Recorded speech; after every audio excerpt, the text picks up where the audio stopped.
Thanks very much for joining us. We won't take up a lot of your time today, but I think I can speak for all of us that are here. We thought this was important enough to gather here in downtown Bridgeport in front of the Bridgeport Police Department with our state senator representing, I know himself, but so many in Hartford and their busy schedule. I want to thank him, Senator Gomes, for being here. Our chief of police, so many officers, the president of the police union, Mr. Paris, Mr. Chuck Paris, officers of every rank, I would believe, are probably here as well, representative of this department. And I believe that if they're not here, we have the support of members of other departments and leadership of other departments. And I hope we have the support of our elected officials in Hartford on this very important topic. Phrased open carry in Connecticut, and what that means, and why and how it should work, both to protect those that feel, as we all do, that the Constitution is alive and well as the Second Amendment, but also that in the world that we live in, that there has to be clear lines of direction for law enforcement in order to function without putting their safety or the safety of the public at risk, and the ability to at least fundamentally do common sense and logical policing, which to me makes sense. If you pull someone over in a traffic stop, you can ask them for basic identification, certainly to follow up on whatever the situation might be, but also to protect the officer who doesn't know what he's engaged in. In an open carry situation, the one more dramatically talked about that was in downtown Bridgeport, you had a very awkward situation where good officers were left with unclear guidance because of some, let's just call it, lack of clarity in the law. So we're asking, at least I am, and I believe others here are asking our senators, our members of the General Assembly, to consider this, to consider the world we live in, to provide clarity, not to take away anybody's right to carry, not to challenge the ability to bear arms or to carry arms with a permit, as is articulated clearly in Connecticut, but to give clear guidance to situations so that law enforcement, these fine men and women who do their job every day, and as it's been said but needs to be repeated, put their lives on the line to protect our lives, can have some clarity in the laws in the state of Connecticut. There's a bill, and let the senator address it. I believe it came out of committee, and it needs support in this very difficult General Assembly session that ends soon. And we wanted to make our voices united, loud, and clear in favor of that and ask for that support. Before we take questions, I'd like to turn it over to Senator Gomes, the Chief of Police, the President of the Police Union, and then maybe if there's others, but to open up the questions. Senator? Thank you. I'm happy to be here today, standing beside the mayor and police chief, my friend A.J. Perez, who happens to be the new police chief. What we have here was a bill that was a bit confusing, and when we met in the Public Safety Committee, I'm a member of the Public Safety Committee that revamped this bill, and all we did is simplify it. In this bill, before the bill I'll read it to you. The bill requires the holder of a gun permit to show it to any law enforcement officer who sees him or her openly carrying a handgun and asks to see the permit. The new bill removes the requirement that the officer base the request on the officer's reasonable suspicion of a crime and the need to verify the permit validity or the permittee's identity. This is what confused the bill, and by law, a permittee must carry the permit on his or her person when carrying a handgun. When they came to, it was Chief State Attorney Kevin Kane came with remedies to the bill, and one of the things they put on the bill, they were going to put on the bill, based on an officer's belief, and I objected to that. I objected to it because that's just another way that people could shake somebody down and search them, so on and so forth. And don't get me wrong, I believe in the officer's right to do certain things. I believe in officers because that makes my community that much more safe. But I don't want anybody being taken advantage of because of a bill. And now the bill, the bill reads is the same thing about the permit, only it says open and visible. The weapon has to be open and visible for the officer to ask for the permit. And then the person that has the permit must show the officer that permit. When it first started, and I seen this in the paper, I likened this permit to a driver's license. If you have a driver's license, you drive a car. You don't have one, officer can take your car, confiscate it, and say you're not going to drive that car anymore. And I thought it was that simple when I saw this thing in the paper. It wasn't that simple. The person that was stopped and told the officers, you don't know the law, evidently some of them didn't, because I didn't know it either. We just thought that permit, that's it.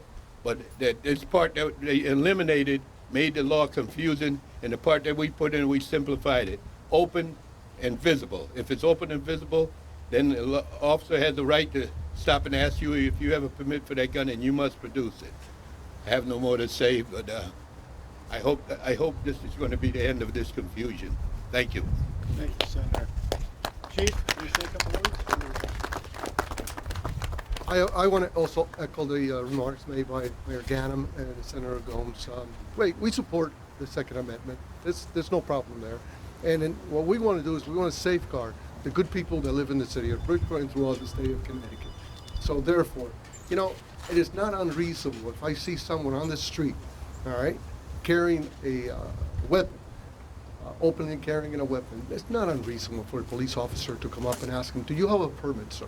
And if he does, may I see it? There's absolutely nothing unreasonable about that. And not only it safeguards the public, the person carrying the weapon, and the police officer. So therefore, I do support the bill.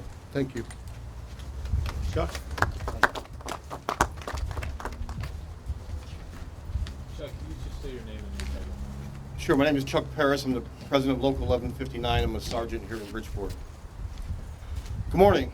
I'll repeat it again. My name is Chuck Paris. I'm a sergeant with the Bridgeport Police Union 1159 ASME, representing the great men and women in blue who protect and serve the citizens of Bridgeport.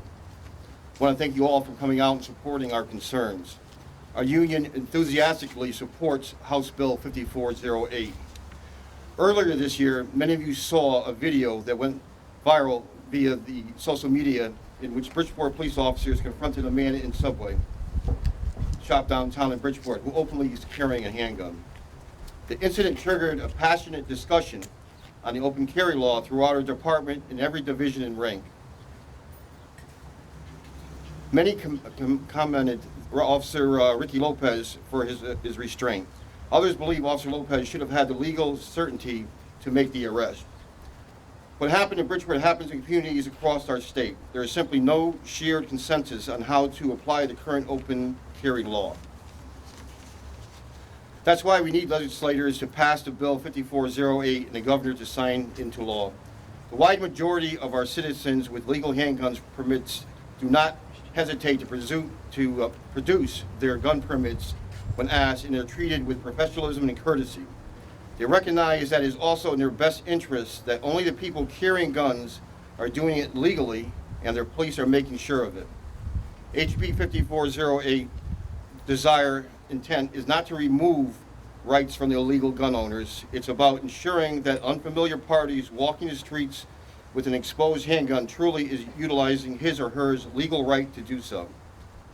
If there was ever a time when police officers' clarity on how to enforce law, it is now. In the age of social media, 24-hour news coverage, and anti-police sentiment, it is in the best interest of our citizens and police officers that we avoid relying on technicalities to justify a confrontation or an arrest. So we ask our state legislator to pass this bill before the session runs out next week. Thank you. Ricky Lopez. Can't hear you. Ricky Lopez. Ricky? Thank you, Mayor. I'll be brief. Good morning. I also want to thank you all for joining us today and supporting and amending the open carry law. I'll be brief. My name is Police Officer Ricardo Lopez. I am also the Vice President of Local 1159 ASME. And as most of you may know, I was one of the officers involved in the viral video at the downtown sandwich shop, which precipitated the introduction of HB 5408 amendment. I would like to take this opportunity just to clarify a couple of issues and add to what Chuck Paris stated. Some have claimed that this is a police training issue. The reality is most, if not all of us, have been trained on the current law. We recall it clearly because most of us left the training in disagreement on how the law should be applied, being that it is unclear and requires us to rely on technicalities to enforce, which benefits no one. Again, I want to emphasize, this is not about taking rights away. We recognize that in order to be a Connecticut permit holder, you have to be a law-abiding citizen. You are who we protect and serve, and we have the utmost respect for our permit holders and are proud to be their first line of defense. The issue for us is that you can see my badge and my uniform and know without a doubt that I'm on your side. We just want the ability to verify your permit so that we can know that you're on our side too. Thank you.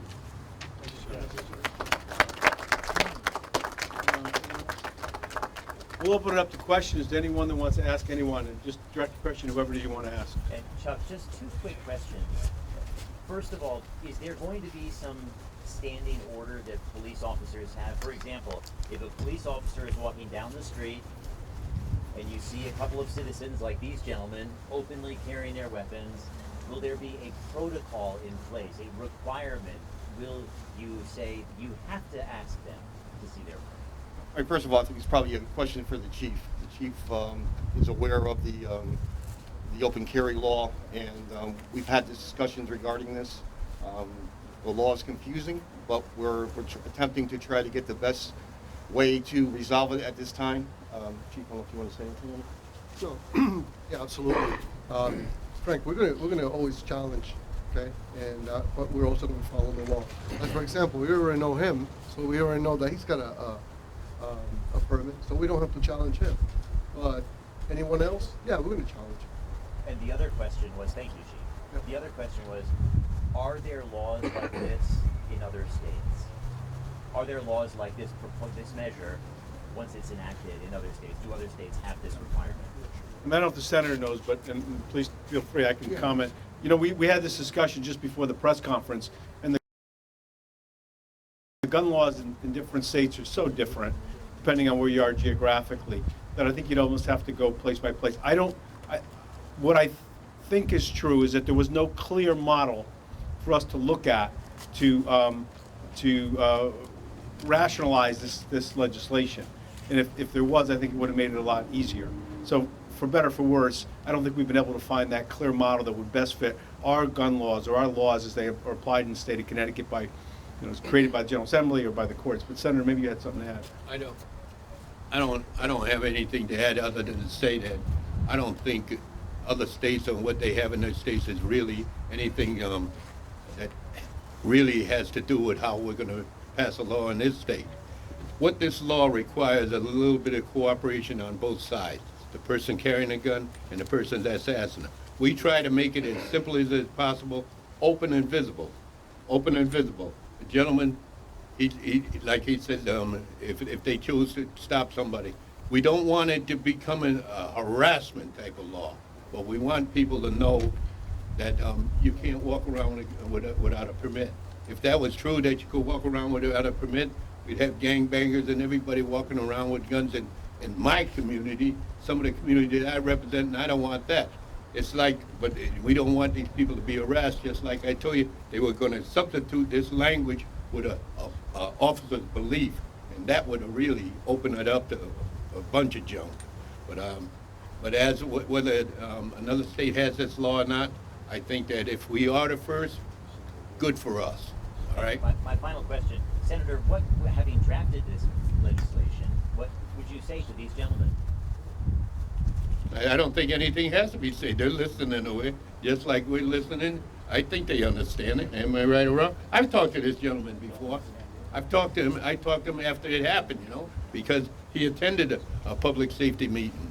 And I talked to him, and I'm not going to go into what I believe is some of the things that happened to him before either. Senator, how are you going to define a warrant to ask for that permit? I mean, how is it not going to be harassment just because the guy is walking down the street with a gun?